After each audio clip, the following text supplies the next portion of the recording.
Be ready? Start. Mr. Chairman, sir, I am grateful to all the honorable members of the House who expressed their valuable thoughts regarding the demands for grants of the Ministry of Rural Development. They have given very important suggestions. They also referred to the drawbacks in the implementation of various programs of my ministry. In my reply, I would like to respond to some of these issues.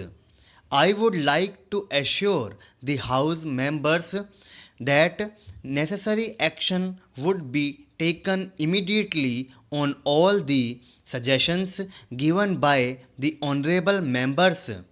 Under the leadership of Shri Narasimha Rao, the government has taken many important steps in the field of rural development in the past 9 months. The government is committed to removing poverty and accelerating rural development. Our policies include the planning and implementation of programs at the local level, the involvement of voluntary agencies in development work, and stress on providing maximum benefits to the poorest of the poor.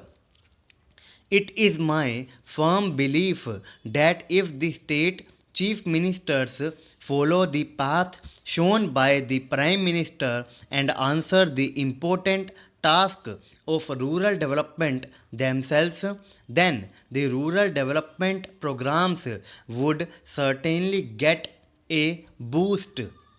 The rural development policy of our ministry has three major components: poverty alleviation and provision of maximum employment opportunities, provision of minimum needs including potable water facilities and motorable roads, and land reforms and programs related to rectification of land records.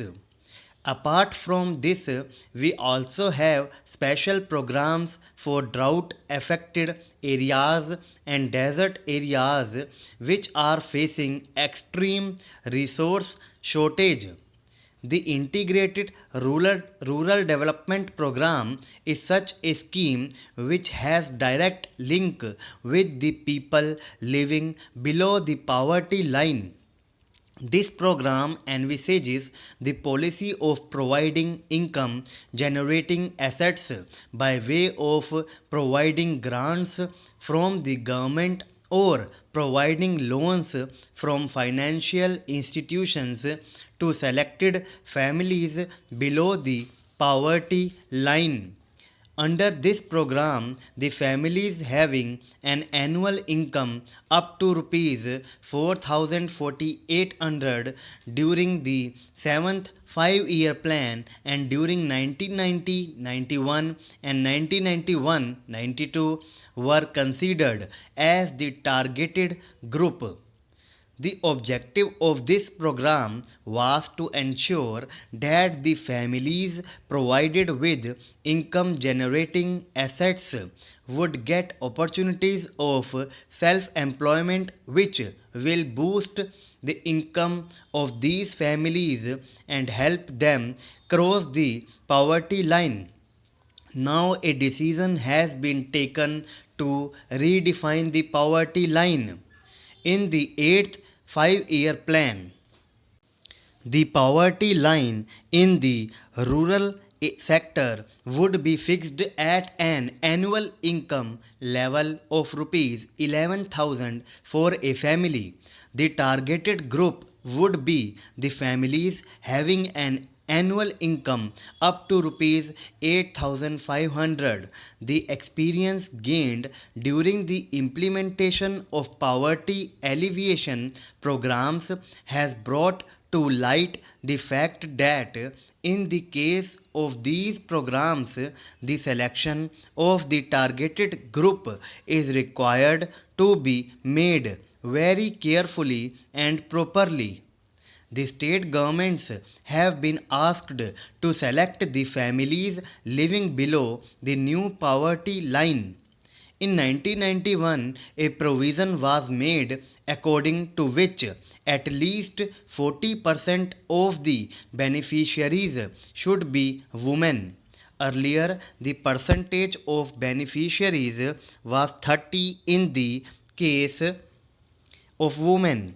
The previous target earmarked for the coverage of scheduled caste and scheduled tribes was 40%.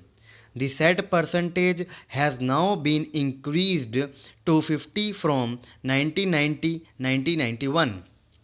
At present, both the scheduled caste and the scheduled tribes get a subsidy equal to 50% of the loan amount, subject to the maximum ceiling of rupees 5,000.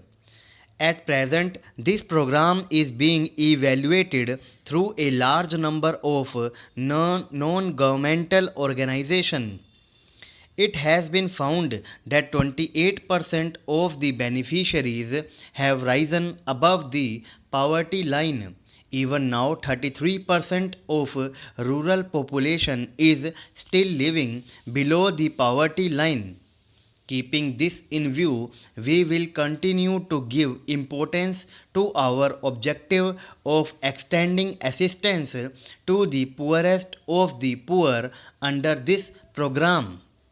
The second aspect of this question pertains to the quantum of loan and subsidy that is to be provided. The subsidy amount of rupees 4,000 and rupees 5,000 was fixed about 10 years back. Keeping in view the limitation of the budget, our government will consider the question of raising this amount. To eliminate the role of middlemen, the government have issued orders to abolish assets purchase system under the integrated rural development program in 50% blocks of the country through purchase committees. Favorable reports have been received regarding the new system. We will consider to implement it in all the blocks of the country after reviewing it. We have already introduced group insurance scheme for all the beneficiaries selected under the integrated rural development program. After the death of the beneficiary, his successor will be entitled to get an insurance amount of rupees 3,000. The state governments have been asked to take stringent steps under this program to curb corruption whenever it comes to light.